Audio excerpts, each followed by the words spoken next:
Dis à ton voisin, tu as choisi la meilleure part. La Bible déclare ceci: Jésus aima les siens et il les aima jusqu'au bout. Et Jésus, je crois et je confesse que tu nous aimes, que tu aimes chacun de nous d'un amour particulier. C'est pour cela je vais te demander, ô Jésus, d'être présent parmi nous. Tu es le Maître et nous voulons ce soir être tes disciples. Envoie ton esprit sur chacun d'entre nous. Bénis-nous, bénis nos enfants, bénis nos biens intérieurs et nos biens extérieurs. Et donne à notre présence une valeur inestimable qui va se répandre en grâce d'année en année sur nos petits-enfants, sur nous-mêmes. Merci Seigneur pour ton esprit. Amen. Je vais vous dire une chose qui est simple. Moi j'ai été converti par la parole de Dieu. Je n'ai jamais été converti par des charismes. J'ai connu les charismes beaucoup plus tard. Quand tu achètes un couteau au marché, c'est parce qu'il est beau. Parce que tu sais quoi? Tu sais qu'il va couper. Il va t'aider à couper. Le chrétien, normalement, il a en lui le viatique, c'est-à-dire le matériel que Dieu donne à chacun d'entre nous. C'est tout. Et la Bible dit, mon soleil brille sur les mauvais et les bons. Ça veut dire que Dieu gouverne avec des lois. Et chacun, selon sa mentalité, va traduire ces lois-là en actes. Et le mauvais, il va choisir le soleil pour faire fétiche, pour te brûler. Mais nous les chrétiens, qu'est-ce qu'on fait avec le soleil que Dieu donne? Il dit, les gens de ce monde sont plus malins que vous. C'est parce que nous, on ne sait pas qui nous sommes. Et nous ne savons pas qui est Dieu. Qui a demandé un jour, en se levant le matin, Seigneur, pourquoi tu as fait que je suis marié? Seigneur, pourquoi est-ce que je suis venu à ce supermarché, pas à un autre? Qui a posé la question? D'accord, levez la main. Vous voyez? On va où? On ne sait même pas où on va. Le Seigneur dit, invoque-moi et je te répondrai. Mais nous sommes là. Nous sommes comme des gens qui mendient devant leur palais. C'est-à-dire que ton père est le plus grand cuisinier du monde. Mais c'est toi qui demandes la nourriture sur la route. Et ce soir, je suis venu rétablir la vérité. Dis à ton voisin, rétablir la vérité. Vous savez, un homme comme moi, avec l'âge que j'ai, si je suis Jésus, c'est qu'il y a un secret dedans. Bon, parce que quand il me lève le matin, ce que je vois à l'horizon, c'est Williamsville. Donc je m'accroche à Dieu. Quel que soit ton âge, s'il te plaît, apprends à t'accrocher à Dieu. Alors, ma chérie, tu vas prendre Juge 6. Les versets, on va prendre versets 12 à 15. Vous allez écouter attentivement. Vous savez, il y a mon berger qui m'a dit quelque chose qui est très important.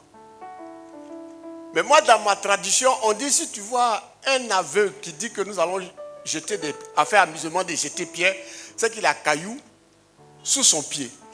Toi, quand tu vas au village, quelle parole est sur ton cœur pour adresser au grand sorcier qui est chez toi? Quelle parole? Tu vas commencer par réciter tes propres pensées. Et le berger dit, vos pensées ne sont pas des versets bibliques. Dieu a des lois. Ces lois sont inscrites dans la Bible. Quand tu vas à la justice, quand on veut te juger, on te juge sur les lois. Mais toi, tu ne les connais pas. À partir de ce moment, Satan peut te convoquer. Parce que lui connaît la loi. Demandez à Jésus. Quand Jésus avait faim, le gars est sorti et puis il a commencé à réciter. Mais Jésus, lui, connaît les principes divins. Dieu a ses lois. Jésus est venu nous apprendre les principes de Dieu. Ça, il faut que vous le sachiez. Il dit, aime ton voisin. C'est un principe. Si tu ne fais pas, tu vas prier, monter, descendre. Il ne va pas t'écouter. Il va dire quoi là? Est-ce que vous cohabitez dans les mêmes banques? Vous avez les mêmes intérêts? Non. Tu vas commencer à lire. On va lire d'abord un coup, vous allez comprendre. Ça va toucher vos oreilles, ça va toucher votre cœur, et après on va dérouler. Il y a une espèce de toboggan, une espèce de rampe qui va nous emmener jusqu'au ciel. Alors, Yahvé se tourna vers lui et lui dit, va avec la force qui t'anime. Non, je te dis, prends le verset 12. D'accord. Et l'ange de Yahvé lui apparut. Et l'ange du Seigneur a apparu à Gédéon et lui dit, Yahvé avec toi. le Seigneur est avec toi, vaillant guerrier. vaillant guerrier. Tanti, comment tu t'appelles? Voilà, c'est à Martine qu'il parle comme ça. L'ange de l'Éternel va descendre vers toi et puis te dit, le Seigneur est avec toi, Martine, vaillante guerrière. Et puis toi, tu vas te regarder, tu dis, est-ce que le gars là même, est-ce qu'il ne se trompe pas? Est-ce que c'est de moi, Martine, il parle? Ou bien il y a une autre Martine qui est à Katura là-bas. Continue. Gédéon lui répondit. Alors Martine va lui répondre. Je t'en prie, mon Seigneur. Pardon, mon Seigneur. Si le Seigneur est avec nous, Si le Seigneur était avec moi, Martine, d'où vient tout ce qui nous arrive? tout ce que je vis là, ça n'allait pas arriver. Non, il ne faut pas me blaguer. Continue. Où sont tous les prodiges que nous racontaient nos pères quand ils Il y a disaient, des gens qui vont assister à des prières, à des évangélisations. Ils arrivent avec des miracles. Mais où est pour moi là? Continue. le Seigneur ne nous a-t-il pas fait monter d'Égypte? Que sont devenus tous les prodiges que nous ont rencontrés nos pères? Ils nous disaient, est-ce que le Seigneur ne vous a pas fait monter d'Égypte? Continue. Et maintenant, Et maintenant, le Seigneur nous a abandonnés. mais aujourd'hui le Seigneur m'a abandonné. Il ne me regarde même pas. Depuis je prie, je n'entends rien, je ne vois rien. Mais ma voisine d'à côté, qui ne prie pas, qui ne voit pas, tous les jours quand on va prier, elle tombe comme si c'était une piscine. Elle est guérie. Oh, moi je suis là, je porte collant mais je ne tombe pas. C'est quelle histoire ça? Continue.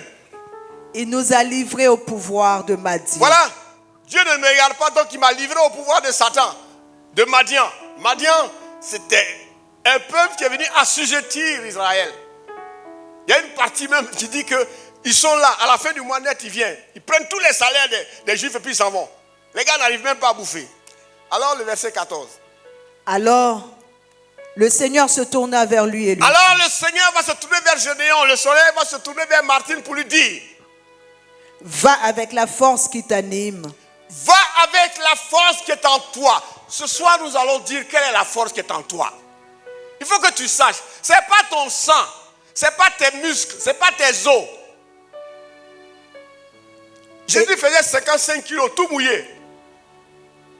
Mais il a vaincu Satan. D'où est cette force?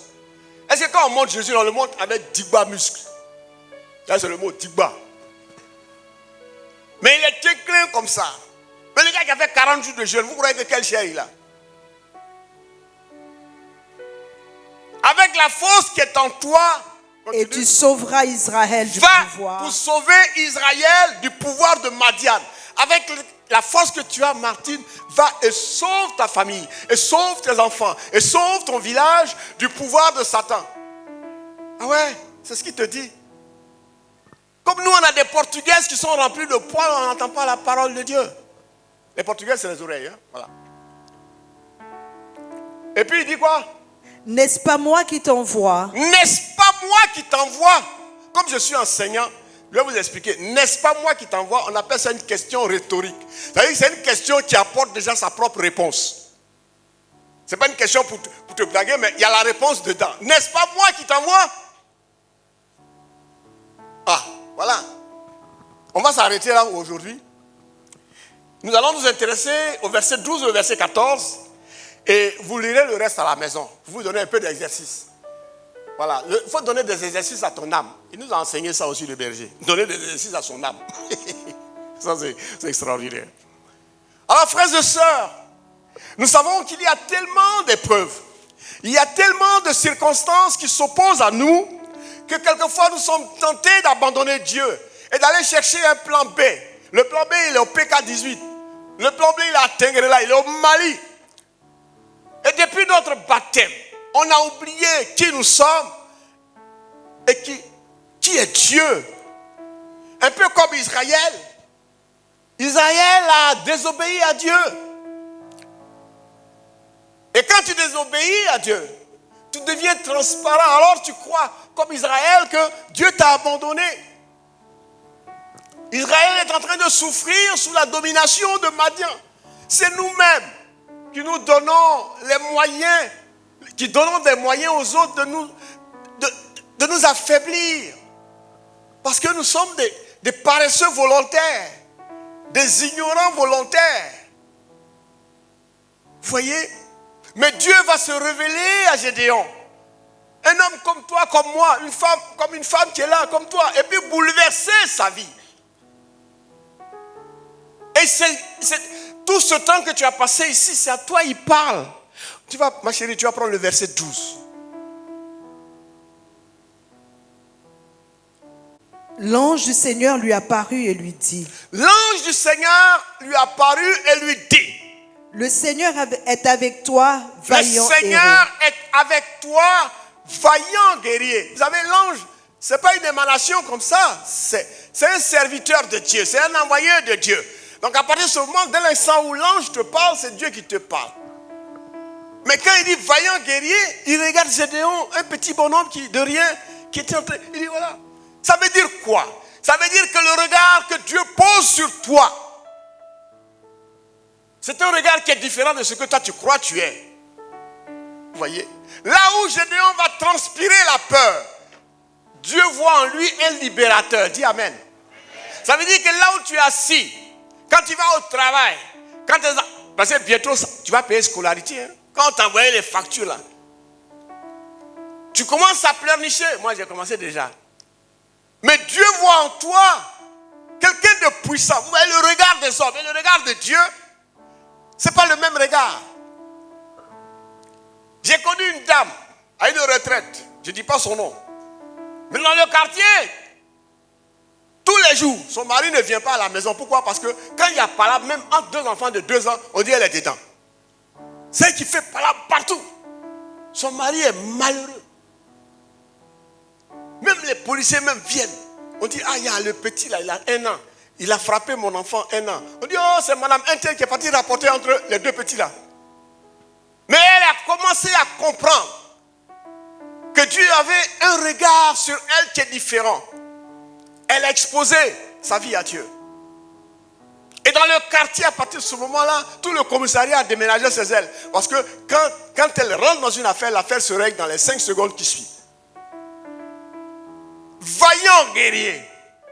Ça veut dire quoi? Ça veut dire que là où tu es assis, Dieu te prend au sérieux. Ah oui, oui, oui. Oui, oui, oui. Il faut m'excuser, hein. Ce n'est pas tes larmes qui inquiètent Dieu.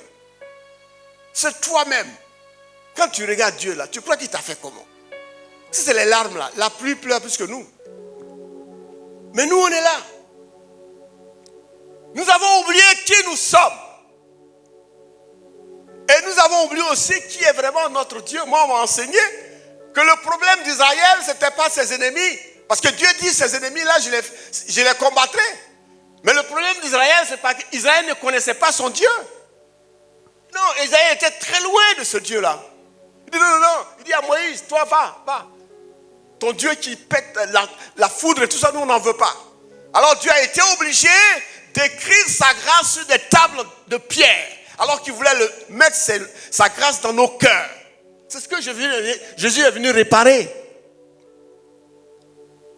Dieu ne veut pas faire de nous, attention, des magiciens. Tu fais ça, Marie. Viens, et puis tu vois un bonhomme qui apparaît là-bas. Femme, viens, et puis tu vois une femme. Non, c'est pas. Ouais, Saleh, viens. Non, c'est pas de ça qu'il s'agit. Mais Dieu veut faire de nous d'abord des guerriers, comme Samson, comme David, comme Samson face aux Philistins, comme Gédéon face aux Madianites, comme David face à Goliath. Mais plus que ça, Dieu veut faire de nous aussi des guerriers spirituels comme Jésus-Christ. Le Saint, le Divin. Celui qui nous a aimés, qui est mort sur la croix pour nous. Il est mort pour toi. Tu veux quoi encore? Il ne peut pas mourir 2 fois. Il est déjà mort.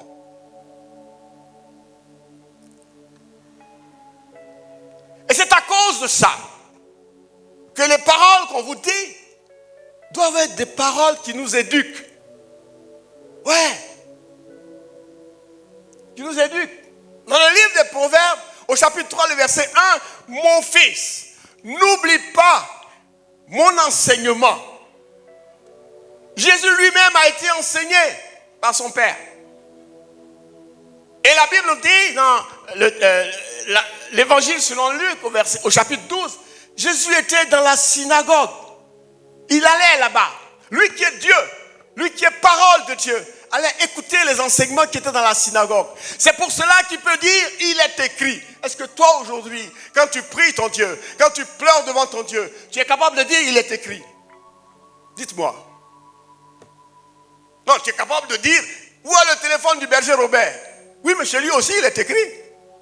Il a des factures à payer aussi. Alléluia. Voilà.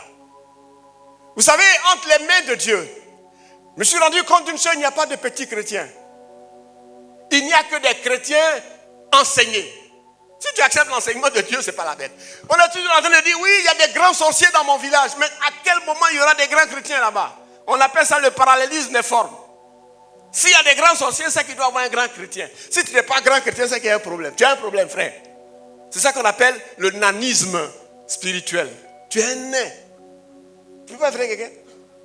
Dieu te dit, tu es un vaillant guerrier. Parce qu'il voit au-delà. Mais si tu crois à cette parole, tu auras toujours la victoire. Prends le verset 13. Gédéon va dire, mon Seigneur, si le Seigneur est avec nous, pourquoi tout cela nous est-il arrivé? Ça, ce sont nos pleurs, ça. Je te prie depuis. Maintenant, je suis en train de coiffer la Sainte Catherine. Je ne vois même pas. Je me lève le matin. Tout le matin, je me promène au plateau. Il n'y a même pas un garçon qui me sourit. Ou bien je fais mon commerce depuis là. On paye à côté, on me paye. C'est comme ça. Pourquoi? Si le Seigneur est vraiment puissant, pourquoi est-ce que tout ça m'arrive? Pourquoi est-ce que j'ai tel problème? Pourquoi j'ai tel autre problème? On va à Souba. Les gens là-bas guérissent. Et puis moi, non, je reviens. J'ai rencontré ce groupe. Mon épouse et moi, on a rencontré ce groupe de filles là dans un car. Quand on partait, on revenait. Et ils se sont plaints. Je lui ai dit, mais quand vous êtes partis, Dieu ne vous a pas parlé. Elle dit, laisse le Dieu qui est là. La fille qui était à côté de moi, elle était façon. C'est sur elle que le fondateur a prié. Et puis moi, il ne m'a rien dit. C'est parti pour ça. Ou bien, il y avait une autre à côté de moi là. Les gens ont commencé, combat, baba, combat. Ah, il a envoyé. Alléluia. Combat, baba, combat, baba. Et puis elle dit, il y a des menteurs comme ça. Je lui ai dit, ah bon, toi tu es venu chercher mensonge des gens, en tout cas à Souba. S'ils mentent, c'est à toi ils mentent. C'est toi le juge, quoi. Tu es devenu maintenant le procureur, quoi. Tu viens, c'est Dieu t'a envoyé enlever les menteurs. Le gars à qui il ment là, il s'appelle Jésus. Laisse-le régler son problème. Il y a toujours des gens qui veulent aider Dieu. C'est pas comme ça. Mais c'est vrai, tu as raison, tu peux poser la question à Dieu. Je lui pose la question à Dieu. Mais où est Dieu dans ma souffrance? Qu'est-ce qu'il dit? Et souvent, il y a une manière très élégante de se plaindre de Dieu. Ah Seigneur, mets ta bouche dans mon affaire. Donc ça veut dire qu'il ne met pas dedans. Il n'a pas besoin de mettre sa bouche dans son affaire. Il y a un jeune homme qui est venu me voir, on était à la cathédrale. Il dit, tonton Bernard, prie pour moi. Je veux me marier. Il dit, ouais, mais va te marier, où est le problème? Beaucoup de femmes, il y a c'est à moi, il y a prière dans ça. On ne se marie pas par prophétie, mon frère. C'est par amour. Regarde dedans, sois beau, sois correct. Quand la fille te demande une unité, il faut lui donner. Tu vas voir, elle va tomber amoureux de toi. On a besoin de faire, Seigneur, Dieu, oui, prophétie. Il y a une personne dans cette salle, le Seigneur te guette, etc. Si tu donnes la prophétie, si tu te maries, si tu te boxes tous les jours, qu'est-ce que Dieu va venir faire quoi là? C'est le commissariat qui va venir te chercher, ou bien? Prends quelqu'un, habitue-toi à lui, épouse-le. Ah, tu vois. Gédéon dit, j'ai entendu parler des miracles. C'est vrai. Mais lui, il ne les voit plus, il doute, il cherche. C'est notre cas. On vient aux prières, c'est vrai. Mais on vient pour voir autre chose. Et tout à l'heure, nous allons aborder une question qui m'a, moi, touché. On va revenir là-dessus. Écoutez bien. Je suis en train de dire comment la foi en Jésus est venue en moi. Pas par des miracles, non, par la parole. Ah ouais. Ça, il faut retenir ça. Partout dans ta maison, partout où tu passes plus de 15 minutes seul, mets une Bible là-bas. Dieu va te parler. Même dans les WC. Et quelquefois, tu rentres là-bas, c'est chaud. Il faut ouvrir la parole. Il y a un mot pour toi là-bas. Quand c'est fini d'être... Ah, chérie, ça a marché. Dis, oui, j'ai lu la Bible. Ça a marché. Ah, tu ris. Mais c'est vrai. Dieu n'est pas le Dieu des églises seulement. Il est le Dieu de partout. Partout où tu vas. Dieu est là-bas. Il y a une chargée d'affaires dans une banque. Je ne cite pas tout. Mais Dieu est bon. Je ne dis pas moi, ce n'est pas moi, mais la présence de la force qui est en moi lui a évité ce que j'appelais un blanchiment d'argent spirituel, un braquage, un hold-up spirituel. Et puis, sur le champ, je ne lui ai rien demandé, elle m'a signé un crédit de 5 millions. Parce que la banque me refusait à cause de mon âge. Je dis, mais toi là, tu prends cet argent-là, et si tu meurs avant? Mais elle m'a donné parce que je lui ai évité un braquage. Tous les chrétiens, autant que vous êtes, c'est des choses que vous pouvez faire. Parce que vous êtes des vaillants guerriers. Ah oui, des vaillants guerriers. Martine, tu rentres ce soir, tu vois ton petit-fils qui grelotte. Hein? Avant d'aller, tu dis, je suis une vaillante guerrière. Tu imposes les mains. Ils disent, ils imposeront les mains aux malades et seront guéris. Tu sois guéri, mon petit-fils. Et puis maintenant, tu le prends, tu vas à l'hôpital. Quand le petit médecin là va voir, les ordonnances farfelues, là, il ne va pas écrire ça. Il ne va pas écrire le bon médicament, parce qu'il sait qui est venu. C'est Gédéon qui est devant lui là. Est-ce que vous savez ça? Le verset 14, la partie A. Lis. Alors le Seigneur regarda Gédéon et lui dit. Le Seigneur se tourna vers lui et dit, va avec la force que tu as. Point. Et point. Va, d'abord, moi dans ma version, c'est avec la force qui est en toi. Avec la force qui est en toi. Est-ce que Gédéon a fait école de gendarmerie? Est-ce que gendarmerie est venu... Il a dit, bon, quitte à l'école militaire, viens. Est-ce que Gédéon avait une calache? Il regarde le type est en train de balayer. Il dit, avec la force qui est en toi. Mais enfin, c'est surprenant.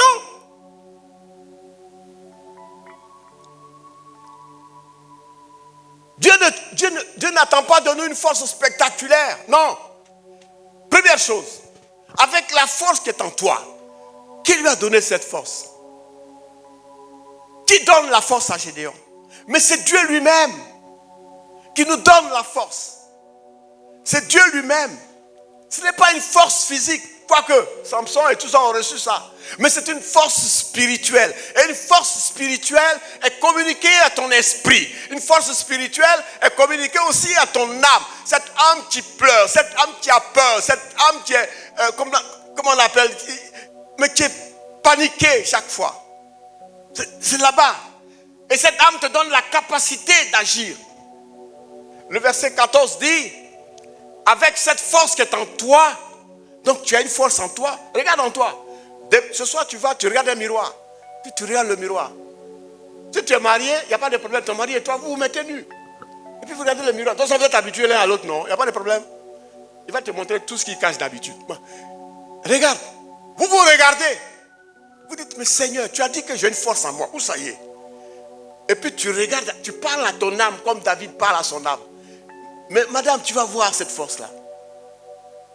Ah ouais. Le salaire que ton mari te cache là, tu vas voir ça tout de suite. Excusez-moi les maris. Avec la force qui est en toi, va sauver Israël du pouvoir de Madian. Va sauver. Ça veut dire quoi? Cette force-là vient de la parole de Dieu, de la présence de Dieu en toi.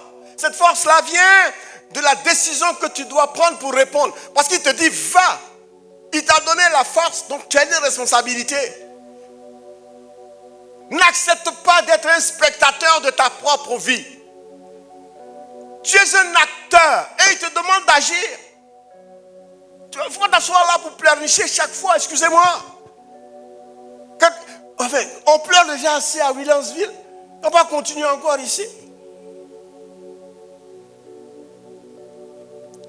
La force qui est en toi. Et Paul va nous donner un enseignement lumineux. Et tu vas prendre Ephésiens 6.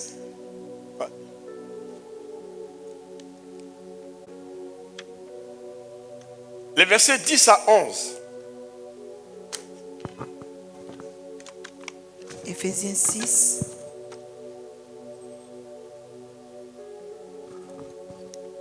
Versets 10 à 11. Enfin, puisez votre énergie dans le Seigneur. Puisez votre énergie dans le Seigneur. Et dans la vigueur de sa force. Il y a une autre version qui dit, fortifiez-vous dans le Seigneur et dans sa force toute puissante. Ça veut dire quoi? Il dit, va avec la force que tu as en toi. Or, tu dois te fortifier dans le Seigneur. La force que Dieu donne vient de lui-même. Et c'est à toi d'aller puiser. Cette force-là n'appartient pas à un chrétien paresseux. Non. Je vais vous expliquer pourquoi. Et dans la troisième version, la parole dit ceci, pour conclure. Allez, pour arrêter vos histoires là, de mettre Dieu au pilori là. Pour conclure, devenez des chrétiens forts, non pas vous-même, mais en puisant vos forces dans les ressources infinies du Seigneur. Et il dit, c'est dans la communion avec lui que vous trouverez votre énergie. Devenez des chrétiens forts, non pas par vous-même, mais en puisant vos forces dans le Seigneur. Je dis d'abord de façon basique, comment? Par l'Eucharistie, par la fréquentation de la messe. Pourquoi vous fortifiez? Je vais vous dire une chose, ne vous trompez pas, nous avons des arrière-plans spirituels, des arrière-plans familiaux, spirituels, qui sont là, qui nous guettent. Quand Dieu dit à Caïn, si tu agis bien, tu t'en sortiras, le péché est tapis à ta porte. Le diable est rusé. Et la ruse, ce n'est pas l'intelligence. La ruse, c'est la roublandise. Il est malin, il est rusé. Et il te faut être fort, être robuste. Il te faut souvent, devant des situations difficiles, là où on sent le démon, il te faut montrer des muscles spirituels. Ah oui. Comment me fortifier? Ben c'est simple ça. En prenant appui sur la puissance de Dieu. Ah oui. Dieu a une poudrière. Elle nous appartient, nous avons les clés. Mais il faut savoir l'ouvrir.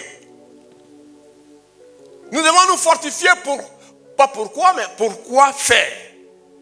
La Bible dit, pour pouvoir tenir ferme, pour résister aux manigances du diable. Vous savez, avec le diable, il n'y a pas de paix possible. J'ai fait plus de 25 ans dans une secte. Le diable, je l'ai vu là, comme je vous vois. Mais ce n'est pas une personne confortable. Ce n'est pas un individu coopératif. Il te chasse, il te poursuit. Je suis rentré dans des endroits en France. Je crois que c'est à Bobo derrière Rail. J'ai demandé à mon gars, j'ai dit, mais c'est ici, on est en France. Il dit oui. On rentre là-bas avec torche. Et puis les féticheurs au fond là-bas. Yeah. En France. On ne joue pas avec lui. Même peut-être qu'il est déjà là. On ne sait pas. Il faut se fortifier dans le Seigneur. C'est pour cela qu'il dit à Gédéon, avec la force que tu as, il faut que Gédéon croie qu'il a une force en lui. Pourquoi? Pour tenir ferme quand les jours sont mauvais. C'est vrai. Je vous ai dit au début que les pressions étaient tellement fortes que beaucoup d'entre nous ont baissé les bras. Il y en a même qui ont eu un plan B. Je connais des gens, des personnes saintes, saines, mais qui se sont laissées tromper par le diable. Oui. C'est pour cela que Jésus peut dire, enfin, Paul peut dire que le Dieu que nous prions, le Père de notre Seigneur Jésus-Christ, le Dieu des miséricordes et le Père de toute consolation. 2 Corinthiens 1, le verset 3. Et ce Dieu que nous prions, il est aussi la puissance du mont Carmel. Cette puissance-là qui a servi à Élie de dégorger 450 prophètes de Baal. Mais ce Dieu aussi peut être le Dieu de mont Horeb, c'est-à-dire le Dieu qui vient consoler son prophète, parce que le prophète a été effrayé par Jézabel. Non, il vient, il dit, tu vois, je ne suis pas dans la tempête, je ne suis pas dans les ouragans, mais je suis dans cette brise légère, cette murmure, cette brise douce. Parce que Dieu se modèle toujours à la façon dont tu le regardes. Dieu se modèle, ce n'est pas un caméléon, mais il s'adapte à toi. Parce qu'il sait qu'il a une force, mais il s'adapte. Si tu sais le reconnaître, il est là. Quand tu te lèves le matin, ma femme, madame, avant de porter tes vêtements, dis Seigneur, je vais au travail. Qu'est-ce que je dois mettre? Monsieur, qu'est-ce que je dois faire? Vous comprenez ça? Une fois, je n'avais pas de voiture. Je me suis levé, j'ai dit, mais Seigneur, je dois aller donner mon cours, comment je vais faire? Mais avant de dire cette prière, je suis monté dans un bac sans le prévenir. Un walla sans le prévenir. Le walla, on a démarré, le gars freine. Où je suis assis là, ça bouge, je regarde, on voit la chaussée. Je dis, non, mon frère, je suis arrivé, descends-moi. Voiture, au moins, dedans, on voit par terre. Quand tu vas freiner, je vais descendre. On fait comment? Et puis, j'ai dit, mais Seigneur, je vais faire comment pour partir? Et puis, j'entends, pam. Il y a une amie qui est venue. Elle dit, non, tu vas où? Je dis, je vais à mon école. Il dit, bon, je m'en vais là-bas. Et puis, quand tu auras fini tes cours, je t'attends pour te ramener. Voilà comment notre Dieu agit. Je suis parti. Et puis, étant climatisé en plus. Elle a voulu monter le climatiseur. Elle a dit, non, c'est bon, quand tu m'as pris, ça va. Il faut laisser ça comme ça. Tenir ferme. Fortifie-toi. Pourquoi? Pour vivre dans la paix, quoi qu'il arrive. Nos gesticulations ne font rien à Dieu. Non, il a connu pire que ça. Jésus a prié toute la journée et Judas était dans le cortège de son choix. Mais regarde ce qu'il a fait après. Il lui a fait un bébé dans le dos. Alors, fortifiez dans le Seigneur. Pourquoi? Pour témoigner avec courage. Vous savez, les chrétiens, excusez-moi, c'est pas parce que Dieu t'a favorisé pour augmenter ton salaire, c'est pas parce que Dieu t'a favorisé pour avoir une nouvelle voiture, c'est pas ça le témoignage. Paul dit, j'ai combattu le bon combat. Hein, il a dit quoi? J'ai gardé la foi. Et quand tu gardes la foi, alors tu dois être fidèle. La foi, c'est croire et avoir confiance. Être fidèle, c'est croire, avoir confiance tout le temps. C'est ça la fidélité. Tout le temps. Il n'y a pas un jour où tu as foi et puis un jour tu n'as pas foi. Non.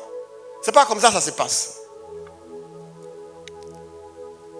Vous savez, l'affrontement est inévitable avec le diable, comme avec les Madianites, c'est clair. Les Madianites, le diable, c'est tout ce qui nous étouffe, tout ce qui empêche le projet de Dieu de se réaliser dans notre vie.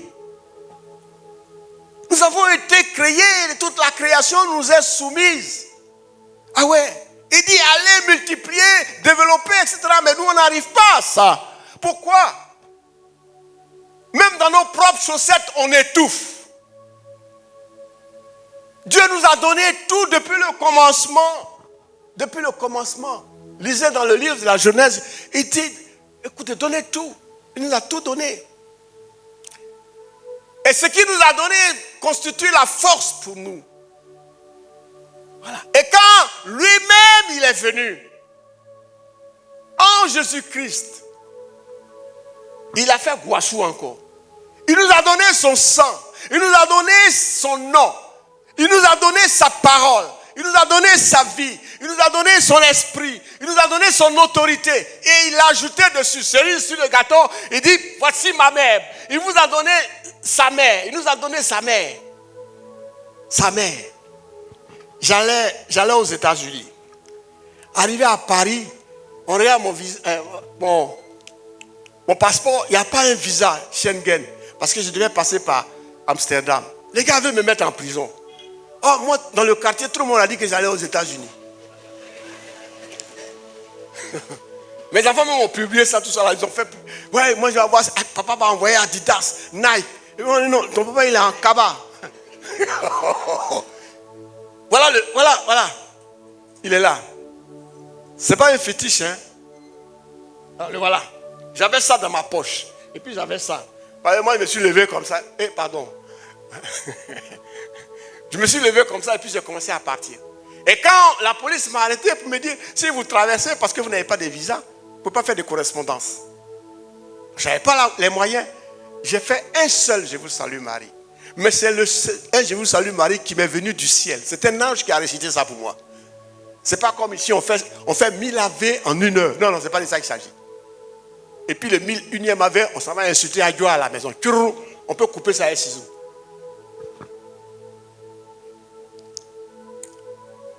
L'instrument dont Dieu se sert pour nous fortifier, c'est la force qui est en nous, c'est sa parole. Ça, il faut que vous le sachiez aujourd'hui. La parole a été donnée aux chrétiens, pas aux païens, non. L'onction est dans la parole, il n'est pas ailleurs, elle n'est pas ailleurs. Ancien, tu me suis? C'est quoi tu regardes à côté là encore? Hein? Proverbe 14. Proverbe 4, pardon. Le verset 10 à 12. C'est sa parole. Et sa parole, on l'écoute tout le temps. Maintenant, là, c'est au niveau de la liturgie ici, nous sommes en quelle année? Année combien? À la messe, là, c'est année quoi? Merci, frère, tu as sauvé le peuple. Année C. C'est-à-dire que les évangiles, ça va être surtout les évangiles de Luc. Proverbe 4, le verset 10 à 12. Écoute mon fils. Alors le Seigneur te dit, écoute ma fille, écoute mon fils. Et reçois mes paroles. Et reçois mes paroles. Et les années de ta vie se multiplieront. Et les années de ta vie se multiplieront. On n'a pas dit le marabout va multiplier tes années. On n'a pas dit le berger va multiplier tes années. Il dit, écoute ma parole et tes années se multiplieront. Se multiplieront pourquoi? Parce que la parole de Dieu nous fortifie de l'intérieur. Fortifier parce qu'elle purifie nos pensées. Elle purifie nos émotions. Nous prions à Dieu avec trop d'émotions. On est trop émotifs. Le gars qui a donné son propre fils, on le tuait, il n'a rien dit. Toi, tes émotions vont le... Tu as fait quoi? Il va te dire, mais attends, toi, ce que tu vis là, et moi-même, j'étais là et puis on tuait mon fils. Il y a un ange qui est parti, il dit, vieux père, mais il y a le mort, on a mangé gaba à lui, tu laisses ça. Il dit, non, il n'a qu'à faire ça. Toi, tu viens, tu pleures, tu tombes ici, comme ici, là. Je suis allé à l'adoration ici. J'ai fait mon catéchisme ici. Moi, je suis un chrétien, il n'y a pas longtemps, je suis devenu chrétien. Ici, là, il y avait une baraque là. La dame, elle est rentrée, une vieille dame. Enfin, excusez-moi si elle est là, mais je ne dis pas, je ne connais pas. Elle rentre. Tu vois. Et puis elle passe 1 heure de temps devant Marie. Devant la statue de Marie. Elle dit, Marie, regarde-moi bien. Tu as des enfants, j'ai des enfants.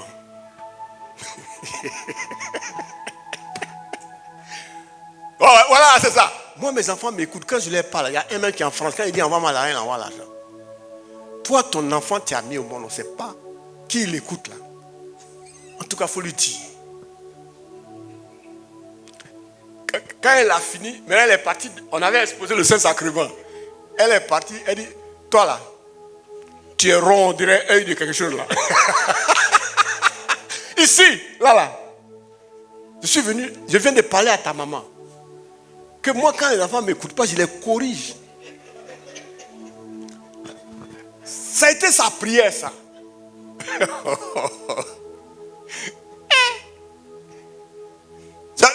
Les pensées, les émotions. Et quand tu écoutes la parole de Dieu, la conséquence, c'est que la vie que tu dois mener est la réponse à la parole de Dieu. Tu veux répondre à Dieu? Gédéon, Gédéon a parlé des anciens miracles, donc il a une idée de la parole. Il sait pourquoi. Ça a été un dialogue de père à fils. Ce n'est pas quelque chose de très extraordinaire. Quand vous lisez bien, Gédéon était gentil. Il a simplement dit à Dieu, voilà la réponse que je donne, je suis au courant de tes faits passés. Je suis au courant. Mais j'ai tellement soif de toi, j'ai tellement faim de toi. Voilà. Et voilà l'enseignement que Robert nous avait donné à l'époque. Il dit, par sa parole, Dieu nous donne un moyen de pratiquer un exorcisme sur nous-mêmes. J'ai noté ça, j'ai retrouvé ça. Un exorcisme sur nous-mêmes. Ça veut dire quoi? Il va exorciser ta peur. Il va exorciser, comment on appelle, quand tu deviens un peu fladaga, c'est comment ça? Ta dépression. Voilà, tu es trop déprimé, tu pries sa vie. Non, c'est l'exorcisme, il va enlever ça. Par sa parole, Dieu nous donne un moyen de pratiquer un exorcisme sur nous-mêmes. Donc n'aie pas peur de te présenter comme un héritier de Jésus. Sinon ton cœur va devenir la synagogue de pensées négatives. Sinon ton cœur va devenir un entrepôt de pensées de défaite. Sinon, tes pensées vont devenir le marché gourou de tes peurs. On trouve tout, aubergines, oignons, tout le palabre, tout est dans là-bas. Et la parole que Dieu te donne dans tous les enseignements que tu reçois, c'est une parole qui t'apprend, qui te montre quoi dire à Dieu. Comment lui dire. Frère, on se regarde depuis là. Tu t'en vas prendre, toi tu es Wobber, je n'ai pas dit ça, je ne te connais pas. Tu es Wobber et puis tu vas aller prendre crédit chez un BT. Si tu parles en Wobber, il va te donner crédit là. Tu ne connais pas. Voilà. Et le verset dit, c'est ça qu'on appelle le langage de l'écriture. C'est-à-dire que c'est la disposition scripturaire, légale qui te permet de revendiquer quelque chose à Dieu. Tu t'appuies sur cette parole pour dire Seigneur, voilà. Mais toi, tu t'appuies sur tes pensées. Tes pensées, quelles pensées? Tu n'es même pas capable de donner un morceau de pain à quelqu'un qui a faim, qui passe. Tes pensées vont faire quoi? Au Bénin, il y a une dame qui est là. Le Seigneur me dit, tu vois la femme qui est là-bas? Il dit oui. Il dit celle-là, elle a un conteneur au port. Mais tu vois là, depuis elle me prie, n'a qu'à enlever le conteneur. Oh, moi, le conteneur, ça c'est un petit problème. C'est comme les femmes qui cherchent mari, tout ça là. C'est pas, moi, je connais un bon marabout au PK18. Il va faire babaki, mais tu as trouvé mari. Jésus n'est pas mort pour ça. Mais par contre, le langage de l'écriture, j'ai dit à la femme, il dit, tu vois, ça fait 3 ans, tu as acheté un ensemble. Tu sais, les béninoises, elles sont habillées. Ça fait 3 ans, tu as acheté quelque chose. Ça est dans ton placard. Va donner à ta servante. Quand j'ai dit ça, j'ai vu sa figure a changé de géométrie. Je sais que j'ai touché le cœur de son problème même. Elle dit, j'ai compris. Elle a commencé à pleurer. Je n'osais pas lui donner des mouchoirs parce que sinon, son fond de teint, comment on l'appelle, beurre de qualité, tout ça allait quitter. C'est pas bon. Mais quand elle s'est repentie, et le lendemain, elle est venue, elle a dit, j'ai donné ça à la fille là. 3 jours, elle m'appelle à Abidjan, elle dit, le conteneur est sorti. Mais elle ne m'a pas dit qu'elle va me faire un gay, hein. Elle n'a rien dit. Les chrétiens sont durs dans ça, je te dis. Ah bon, tu vois, voilà, d'accord. Quand tu parles à Dieu, aie une assise, la parole. T'assois dessus pour lui dire. Là, il comprend. Une fois, on m'appelle. J'ai une amie qui fait... elle est enceinte. Et puis bon, il paraît que le bébé va sortir. Pendant ce temps, tu prépares Isaïe 66. À partir du verset 4. Verset 9. On m'appelle, on me dit, voilà, telle personne, c'est une communautaire d'ailleurs, on la connaît très bien, mais je ne dirai pas son nom. Elle fait des tentatives. On dirait que l'enfant, etc. On dit, Seigneur, est-ce que tu as une parole pour ça? Authentique. Seigneur, est-ce que tu as une... C'est au téléphone. Vous croyez que Dieu là, c'est quoi? Il peut faire dans le téléphone aussi.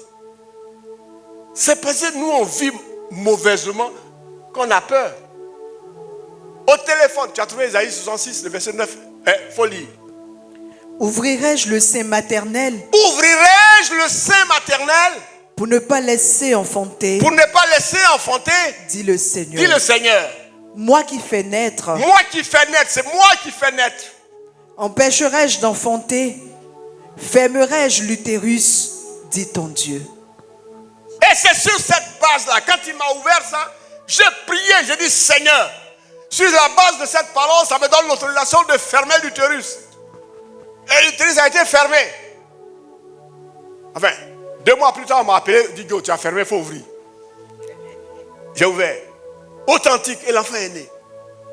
Mais j'avais un appui pour dire à Dieu. Et là, quand Dieu fait ça, il dit, ouais, je suis fier. Quand un enfant dit à ses amis, mon père dit de ne pas prendre l'argent d'un étranger, quand tu écoutes ça, tu es fier de ton enfant. Voilà. Mais quand il dit, oh, mon papa là, il parle trop, je fais ce que je veux. Bah ça. Alors ce soir, je te dis, mon bien-aimé, ma bien-aimée, ton problème dure depuis quand? Depuis quand tu attends pour savoir que Dieu t'a tout donné? Tout. Tout.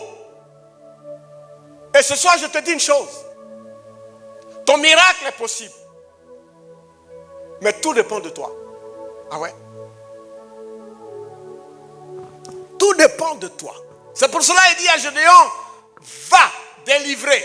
Et dans la culture juive, c'est à peu près les mêmes choses.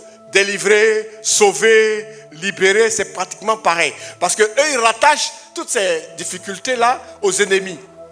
Et l'ennemi majeur, c'est Satan. C'est le diable. Mais on ne parle pas de lui ce soir. Vous aimez trop déranger quelqu'un. Je n'ai pas besoin de parler de lui. Pourquoi je vais parler de lui? Je parle de moi. Je parle de moi. Je ne peux pas changer Satan. Ou bien? Et c'est comme ça que un jour on priait. Et puis il y a une de nos sœurs qui dit, Satan, je te chasse, je te brûle, je te braise. Et puis la voix dit, ah, on n'a pas dit ça dans la Bible. Hein? On dit de me chasser seulement. Voilà.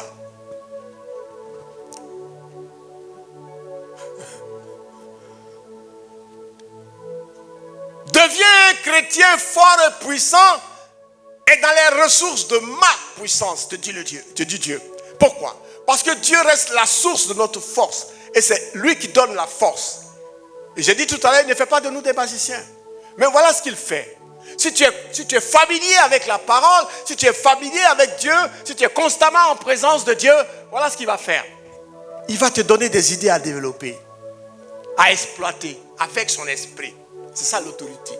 Il va te donner des inspirations à suivre. Tu as dit, on m'a dit, non, c'est pas on, c'est lui. Voilà. Si tu es habitué à lui, tu n'as pas dit on. Tu as dit, on m'a dit, il y a un esprit. Quel esprit? Tu coopères avec quel esprit? Mami Watawa, avec qui? Tu dis, ouais, vraiment, ça m'est venu à l'idée, sans lui rendre gloire. Dieu te donne des intuitions à suivre. Et Dieu te donne des opportunités à provoquer ou à saisir. Voilà ce que Dieu fait dans ta vie. Parce que la force qui est en toi, vous savez, l'imagination est l'atelier de l'esprit. C'est dans ton imaginaire que l'esprit travaille. C'est dans ton imaginaire que les opportunités sont transformées. C'est dans l'imaginaire que les idées sont développées. C'est dans ton imaginaire que les intuitions sont mises en œuvre. Et toutes les idées que tu te fais, toutes les photos positives que tu te fais, le Saint-Esprit amène à l'existence ce qui n'existe pas encore. C'est tellement simple. Aïe. Alléluia. Et même il va plus loin. Il va te donner des songes et des rêves. Mais si tu ne connais pas Dieu, les rêves là, ce sera des mauvais. D'ailleurs, on a donné un enseignement sur les rêves dimanche passé. Tu rêves, tu as mangé viande. On dit, c'est de la... Non, va payer, tu as envie de manger. C'est pas sorcellerie. Non, il faut laisser ça. Lui-même, il cherche viande, il va pas donner de viande en rêve. Alors ce soir, je veux que tu retiennes 2 choses. La première, je l'ai dit, Dieu est la source de cette force qui est en toi. Mais si Dieu est la force, mais tu es responsable. Il y a ta responsabilité. Ta responsabilité, c'est de marcher dans la foi pour recevoir ce que Dieu te donne. Ta responsabilité, c'est de discerner ce qui est de lui, ce qui n'est pas de lui. Donc tu ne t'exposes pas à tout vent de doctrine. Ta responsabilité, c'est d'agir et de mettre en œuvre ce que tu reçois. Les inspirations, les rêves, les intuitions. Mais tu dis, Seigneur, donne-moi quelque chose.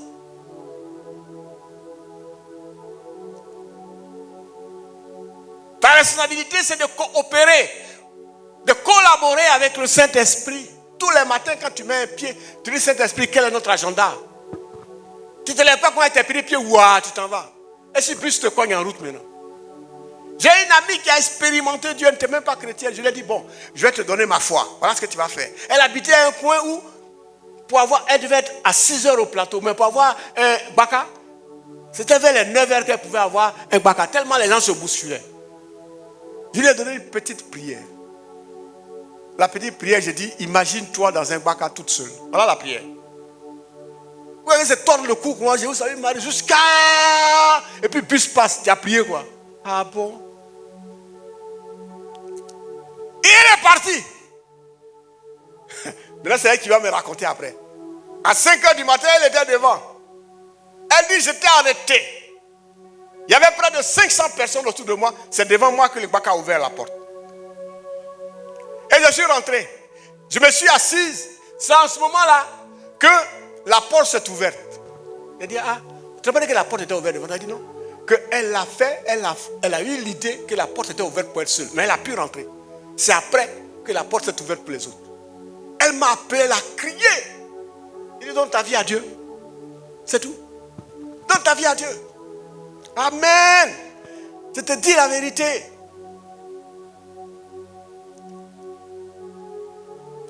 Mais si ce que Dieu dit n'est pas dans ton cœur, elle ne peut pas sortir de ta bouche.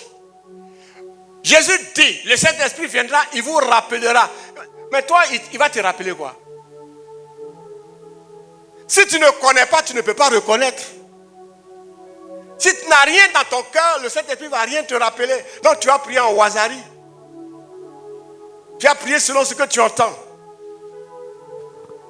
Si tu as une parole dans ton cœur, si tu parles à Dieu chaque fois, avec sa parole, ce que j'ai appelé l'écriture. Si tu as l'écriture dans ta tête, c'est le Saint-Esprit qui va venir te dire. Tu sais ce qu'il va te dire? Quand tu es en train de prier, le Saint-Esprit va te dire, non, dis ça, dis ceci. Nos mamans font ça. Quand les enfants veulent parler à leur père, ils vont d'abord voir la maman. Ils disent, ah, maman, on veut parler à papa. Oh, papa, maman connaît papa. Il dit, bon, comme je le connais, c'est mon mari. Si vous arrivez là-bas, votre papa, je le connais. Dites ceci, ne dites pas ça, parce que tu sais, c'est la fin du mois, etc. Les enfants, ils viennent, ils obtiennent gain de cause. Moi, j'en ai 5 qui me font le coup tous les jours. Non, ne dis pas ça, dis ceci. C'est ce que le Saint-Esprit fait dans ta vie quand tu pries. On ne prie pas, on prie pour prier. Si tu as entendu ça, c'est ce que Gédéon t'a appris pendant 1 mois. Il dit, vaillant guerrier, va et sauve Israël des Madians. Sauve ta vie de l'ignorance. Sauve ta vie du mensonge. Sauve ta vie de la peur.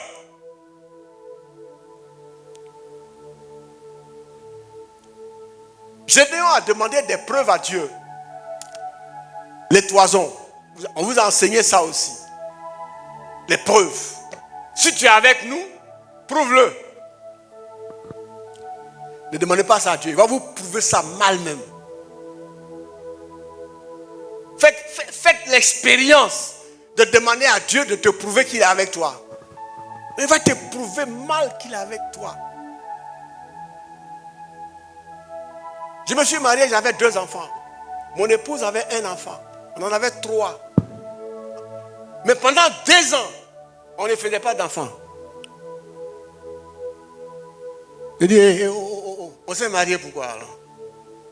Si c'est pour se regarder là. Tu vas à l'église, il y a des jolies femmes, tu t'assois. Tu demandes au prêtre de t'asseoir à côté de lui, tu regardes tout le monde. C'est pas pour ça que je me suis marié, hein? C'est pour faire des enfants. Toi, tu en as, moi, j'en ai. Et puis pendant 2 ans, on ne fait pas.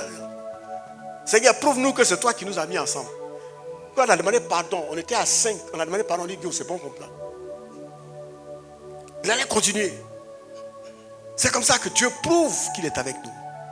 Et tout à l'heure, quand tu vas prier, s'il te plaît, ne dis pas des mots inutiles. Fais des économies de mots. Dis-lui ce que tu as appris ce soir-là, ce qu'on t'a dit. Je crois et je confesse que je suis vaillant.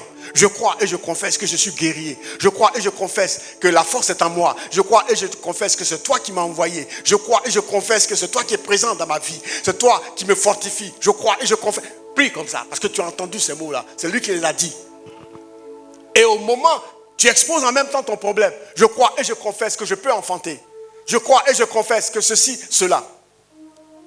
Économise ta parole. Dieu aussi est économe de sa parole. Vous savez comment Dieu est économe de sa parole? Quand Lazare est mort, il n'a pas gêné. Il a traîné là-bas. Quand il est arrivé, il dit, Père, merci parce que tu m'as toujours exaucé. Lazare sort. Voilà sa prière. Toi, tu peux dire à quel problème? Ah, Seigneur, tu m'as toujours exaucé. Tu vas avoir même, tu vas avoir, comment on appelle ça même, démangeaison la nuit. Il dit, Lazare, sors. Et c'est pas faute, il ne va pas pleurer, il a pleuré. C'est pour cela que j'ai commencé cet enseignement en te disant, Jésus aima les siens et il les aima jusqu'au bout. Dieu t'a donné la vie par amour. Et par amour sur une croix. C'est à la croix qu'il a dressé le lit qui t'a enfanté. C'est à la croix qu'il t'a aimé. C'est à la croix qu'il a tout accompli. C'est à la croix qu'il t'a donné ce que tu as. Il dit, Père, tout est accompli. À la croix. Et Jésus a payé. Il a tout payé. Jésus a payé le prix. Il a déchiré le décret dont les actes te condamnaient. Et il te dit, Martine, maintenant tu es libre. Martine, tu es une personne acquittée. Satan t'avait condamné, moi je t'acquitte. Et chaque fois que tu regardes ton crucifix, chaque fois que tu regardes, tu vois ça. Et actuellement, je dis merci au Seigneur. Merci au Seigneur, pourquoi? Parce que tu peux enlever les yeux, les larmes de tes yeux. Là, au moment où je parle, tu es en train de m'écouter. Et la prière est en train de faire un effet boomerang dans ton cœur. Parce que tu as tellement maintenu cela. Tu as besoin de pardon. Et le Seigneur vient te voir et te dit, ma fille, je te pardonne. Parce que simplement, tu es une femme violentée. Tu es une femme abattue. Tu es là parmi nous. Une femme violentée, une femme abattue. Une femme qui était considérée comme rien. Et tu es un jeune homme qui est là. Tu as une activité sexuelle un peu bizarre. Et le Seigneur te dit, mais écoute mon fils, tu es un vaillant guerrier. N'aie pas peur d'être celui que je dis que tu es. Kwaku se prenait pour un grain de maïs. Chaque fois qu'il voit un poulet, il fuit. Parce qu'il ne savait pas qu'il était un homme. Et on l'a soigné. On l'a soigné. Et il a dit au médecin, je suis maintenant un homme. Et il est sorti de l'hôpital. Mais quand il a vu un poulet, il a commencé à fuir. On dit, mais tu n'as pas dit que tu es guéri. Il dit, mais est-ce que le poulet lui-même, il sait que je suis guéri? C'est comme ça nous sommes. C'est comme ça nous sommes. Gédéon a demandé des preuves à Dieu.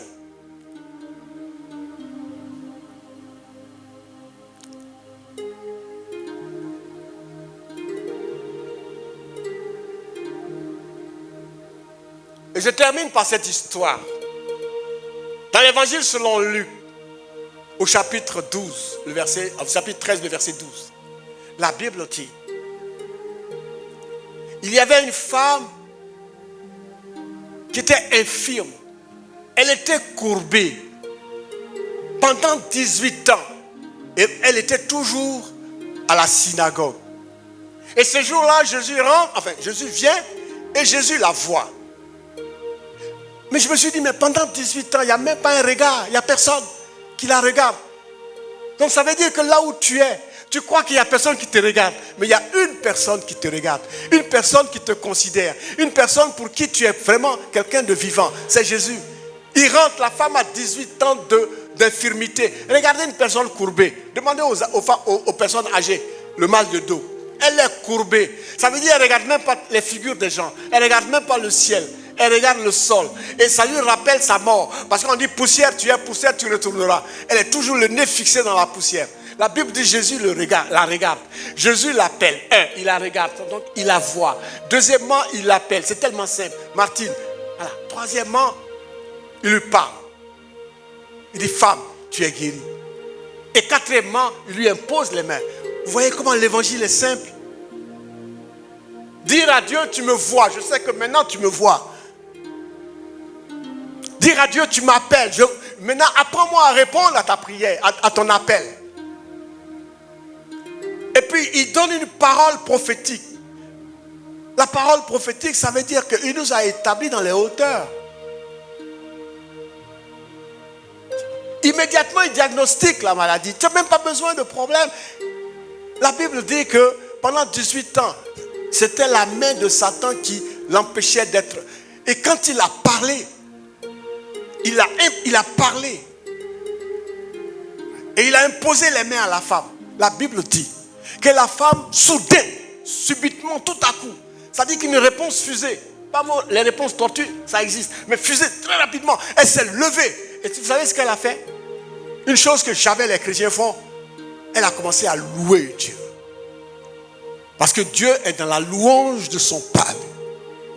Au ciel, on n'aura rien, on n'aura que la louange. Voilà, cette femme-là. Je me rappelle encore, cette femme hémorroïde, pendant 12 ans, elle perdait du sang. Et il y avait une foule extraordinaire autour de Jésus. Mais Jésus s'est rappelé qu'il y a une personne qui l'a touché. Pourquoi cette personne-là seulement? Mais simplement parce que cette personne-là, Dieu est capable de regarder au-delà. Mais soyons sincères un peu avec Dieu quelquefois. Il nous connaît. Qui m'a touché? Alors qu'il y avait tout le monde autour. Comment Dieu peut reconnaître ton toucher? Comment Dieu peut reconnaître ta prière? Comment? Et je me rappelle, le paralytique était au bord de la piscine de Bethsaïda. Pendant combien d'années? 32 ans. Il dit, il n'y a personne pour le pousser. Mais parce que cette femme qui était courbée, elle était toujours à la synagogue. Elle était toujours en présence de Dieu. Elle écoutait la parole. Et la parole elle-même est venue. Tu vois, il y a eu comme une rencontre divine entre la femme qui était fécondée, fertilisée par la parole, et puis la parole elle-même. Et je te dis ce soir, ne sois pas découragé parce que tu es au bon endroit, au bon moment. On acclame le Seigneur.